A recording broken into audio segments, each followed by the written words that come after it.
자, 오늘은 1편에 이어서 제가 편입 생활을 좀 어떻게 했었는지, 수험생으로서 어떤 삶을 살았는지에 대해서 설명을 좀 드려볼 생각인데요. 어떤 순서대로 이제 설명을 좀 드릴 생각이냐면, 첫 번째는 편입을 언제 시작하게 되었나, 이제 두 번째는 학원 모의고사 점수는 몇 점 정도였나, 세 번째는 제가 어떤 생활 루틴을 가지면서 살았나를 좀 간략하게 설명을 드려볼 거고, 네 번째는 제가 어떤 멘탈을 좀 가지면서 수험 생활을 슬기롭게 헤쳐나가려고 했나, 다섯 번째는 어느 학교를 쓰고 어디에 합격하게 되었나 정도를 설명해 볼 생각입니다. 자, 첫 번째는 편입 시작 시기입니다. 저는 2019 학년도 편입에 준비를 했었었고요. 3월 달에 이제 학원에 등록을 하게 됩니다. 원래 사실 1, 2월 달부터 공부를 했었어야 되는 게 맞죠. 맞는데 1, 2월 달 열심히 놀고 싶다는 그 생각 때문에 그냥 놀았고요. 2월 달 말쯤에 이제 학원에 가서 상담을 하게 되고 레벨 테스트를 봐서 일반반에 등록을 했다가 이제 한 달 반 정도 지나고 조금 성적이 올라서 4월 말쯤부터 상위권반을 수강하게 되면서 12월까지 계속 쭉 이제 상위권반에 다녔었던 학생이었고요. 이 학원을 다닌다는 것에 대해서 나름 이제 찬성과 반대가 되게 많으신 걸로 알고 있는데요.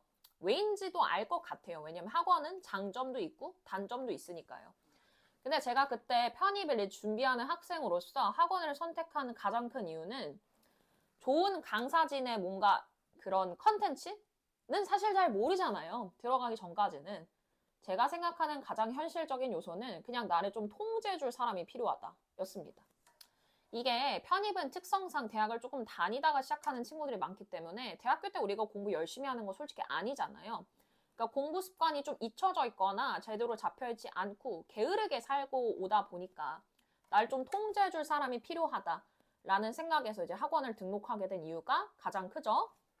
요거는 약간 제가 감회가 새로운 점이기도 한데 제가 실제로 이제 공부를 했었던 캠퍼스는 김영편이 분당 캠퍼스인데요. 제가 이제 거기서 나름 이제 5, 6년째 강의도 하고 있으니까 제가 이제 수험 생활을 보낸 곳에서 강의도 하고 있는 거죠. 두 번째는 아마 제일 궁금해 하실 수 있는데 저 강사의 모의고사 점수는 어땠나입니다. 제가 이제 화면으로 저의 모의고사 점수를 이렇게 보여드리도록 하겠습니다. 한번 즐겨보세요.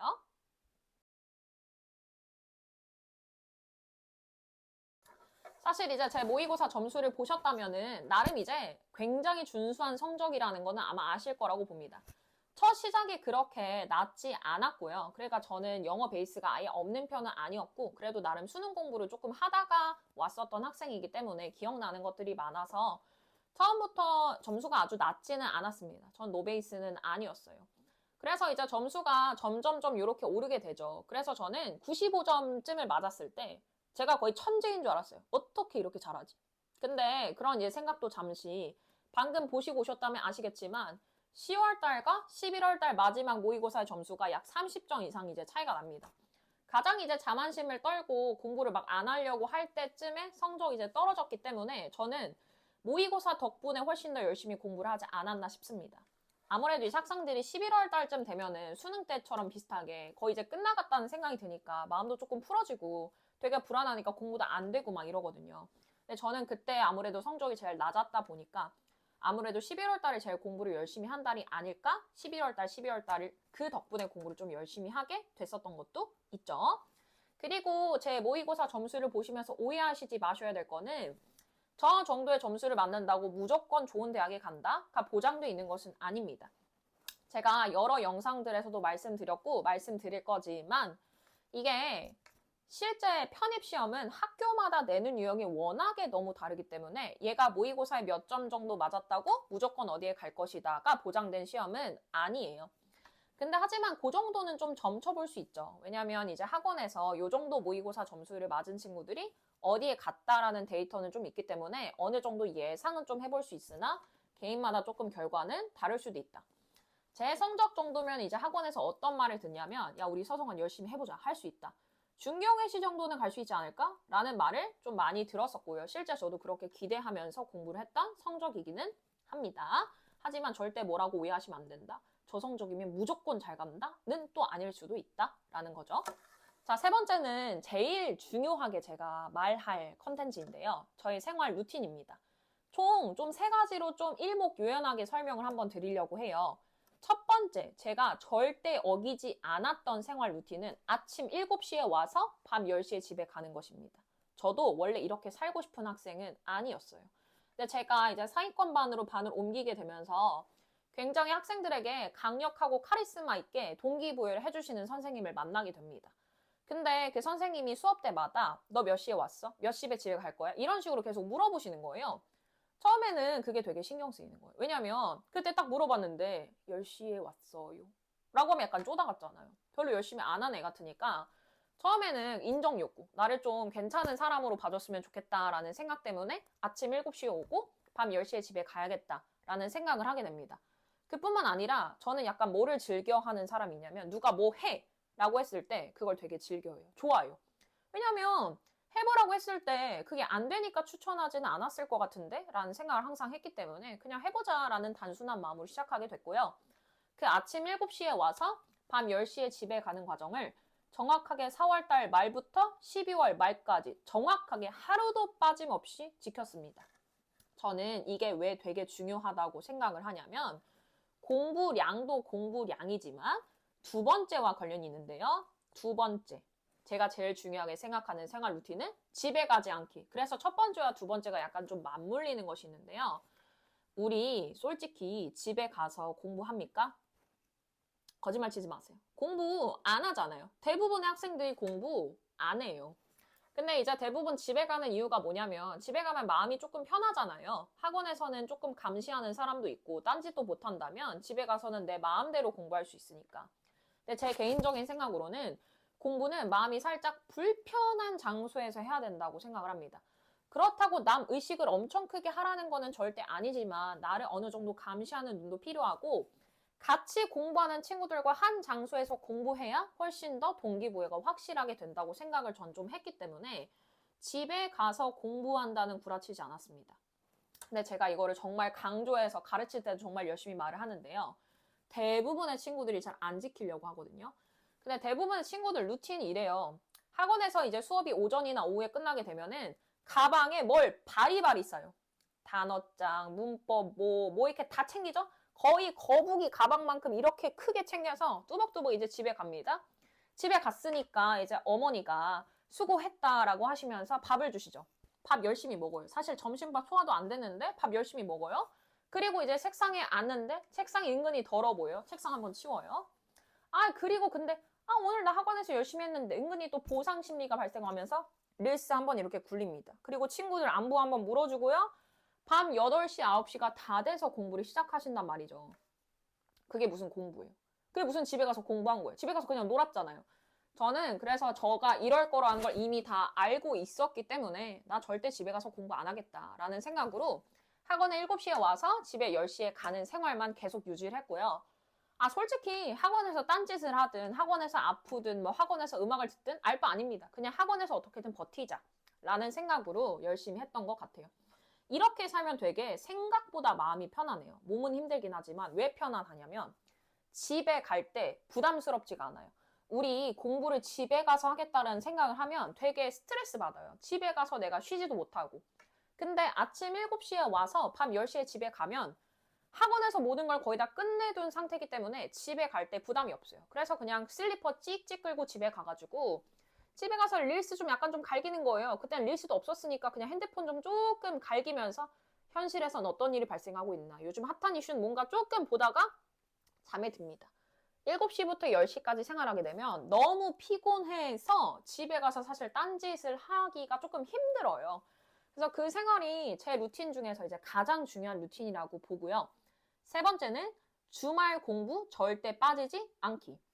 초반에 학생들이 많이 하는 질문이 약간 좀 쉬고 싶으니까 평일에 약간 좀 버거웠으니까 선생님 주말 일요일 하루 정도는 저를 위한 시간으로 쓰면 안 될까요? 전 안 된다고 말합니다. 근데 그 안 된다는 게 야 절대 안 돼 이건 아니고요. 공부를 어느 정도 하고 네 시간으로 쓰라는 거란 말이죠.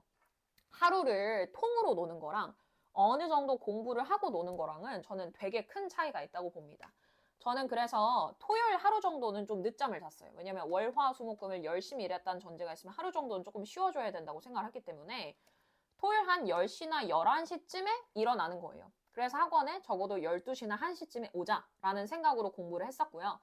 그리고 토요일, 일요일은 학원이 8시에 문을 닫았기 때문에 그 이상으로 공부하려는 노력은 많이 안 했었던 것 같아요. 그 대신 또 일요일은 그렇게 늦게 오진 않았고 월요일 수업을 준비할 게 있기 때문에 조금 일찍 오기는 했었죠. 그래서 월요일, 금요일부터는 아침 7시, 밤 10시를 지키고 토요일, 일요일 정도는 규칙적으로 그냥 어느 정도는 하루에 5시간, 6시간 정도는 공부를 하자라는 마음으로 일주일을 보냈던 것 같습니다. 그 다음 이제 네 번째는 저의 이제 멘탈 관리법. 사실 멘탈 관리법이라고 하면 너무 거창하고요. 제가 어떤 멘탈을 가지면서 수험 생활을 잘 이겨내려고 했는지에 관련된 약간 팁 정도로 봐주시면 좋을 것 같아요. 첫 번째는 열심히 하는 나 자신에게 취해라. 정말 저는 이게 삶의 중요한 태도라고 보는데요. 저는 제 자신이 어떨 때 제일 멋지다고 생각을 하냐면 어떤 일을 되게 열심히 할 때 내 자신이 너무 멋지다고 생각을 하거든요. 그것 때문에 나름 자존감 높게 생활하고 있을 수 있는 것 같아요. 자, 근데 전 수험생활 때 약간 음침한 버릇이 있었는데 어떤 음침한 버릇이 있냐면 반에서 이제 공부하다가 열심히 하고 있는 언니나 오빠들이 좀 있잖아요. 아니면은 뭐 옆에 동생들이나 아니면 친구들 있잖아요. 그럼 한 사람을 콕 하고 찝는 거예요. 마음속으로 찝고 나서 내가 저 사람만큼 똑같이 해봐야겠다.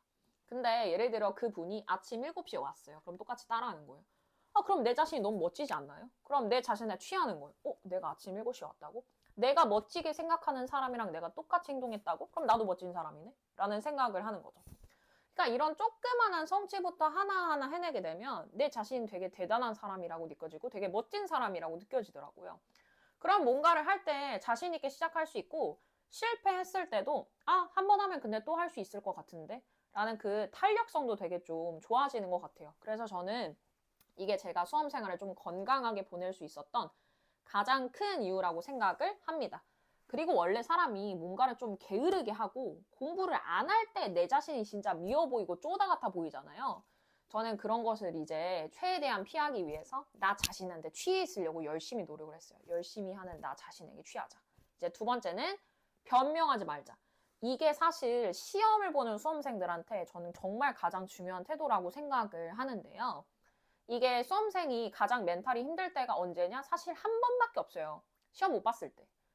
사실 그게 끝이잖아요. 시험 못 보면 사실 내가 못 본 건데 내가 공부를 제대로 안 해서 못 본 걸 수 있는데 괜히 억울해요. 나 공부 열심히 했는데. 사실 근데 열심히 해서 잘 보는 게 아닌 것임을 아는데도 억울하단 말이죠. 근데 그러면 이제 별말을 다 하게 됩니다.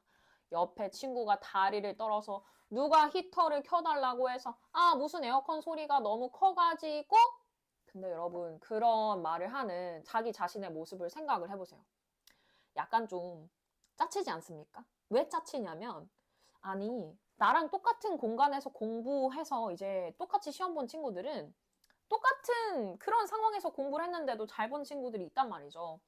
저는 그래서 어떤 시험을 보든 뭐 잘 보든 못 보든 그냥 못 봤어요 만약에 그러면 못 봤어 어떡하냐 이러고 집에 가서 그냥 울분으로 우는 거예요. 그냥 막 화나서 울고 저 약간 시험 못 보면 화났거든요. 그리고 한숨 자고 에이씨 몰라 다음에 공부 열심히 하면 잘 나오겠지 이런 마인드로 공부를 했었습니다.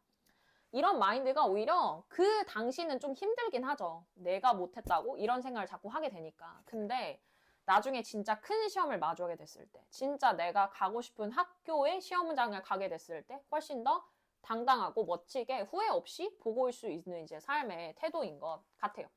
그리고 제가 이제 요즘에 어떤 영상을 보면서 와 진짜 이거 모든 수험생들 어떤 일을 하는 사람들이든 다 이 영상을 봤으면 좋겠다고 생각하는 영상이 있는데요. 한번 보시고 오겠습니다.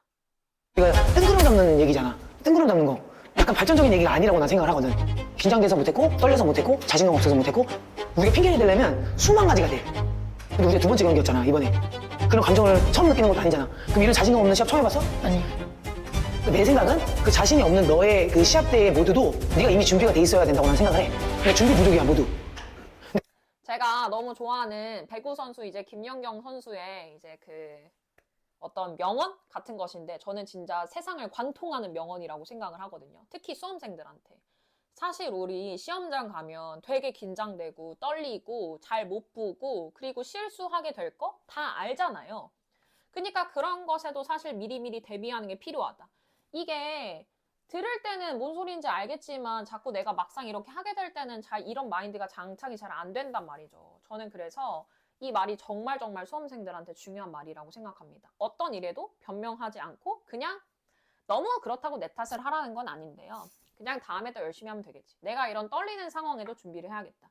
내가 이런 실수 하나하나 극복하고 시험장으로 가야겠다. 그런 이제 이 건강한 마인드가 정말 정말 중요하다라고 생각을 했었습니다.